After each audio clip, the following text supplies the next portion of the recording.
Citizens of the United States. We are anonymous. There is a new bill that the United States government has successfully passed. It is called the Stop Online Piracy Act, or SOPA, for short. Also known as the Protect IP Act of 2011.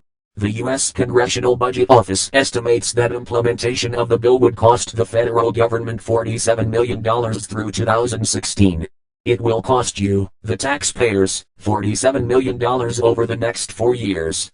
The SOPA Act will censor you from accessing certain websites and block all access to other areas of the internet that the United States government does not want you to access.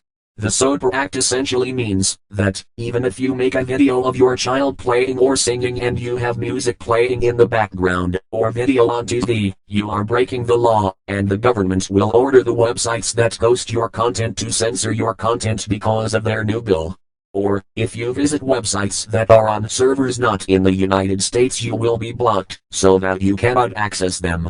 Ask yourselves, who really owns the internet? The answer is simple: no one actually owns the internet, and no single person, organization or government controls the internet in its entirety. It is more of a concept than an actual tangible entity, and the internet relies on a physical infrastructure that connects networks to other networks. There are many organizations, corporations, governments, schools, private citizens and service providers that all own pieces of the infrastructure that make up the internet, but there is no one entity that owns it all.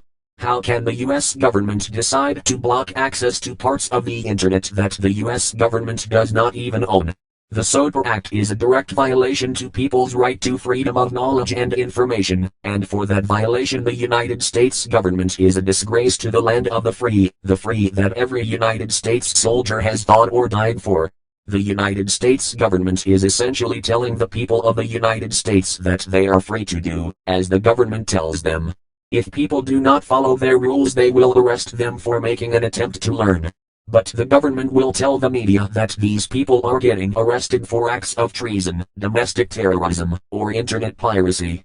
As for the United States government, who gave you the right to regulate the people's right to think outside the box and use the internet as they see fit? If we cut off global internet, shouldn't we also cut off all foreign affairs? Should we hinder globalization completely? Perhaps all other world trade centers are acts of terrorism by existing, as they use the internet for commerce. The ambiguity of this bill should terrify you. This video likely will not last long on YouTube. As long as you can, download YouTube Downloader, and help us share this message. If you speak, they have to listen. If they do not listen, their blatant disregard for the people will not go unnoticed, and is not acceptable. Doing nothing is the worst thing you can do. We are anonymous. We are legion. We do not forgive.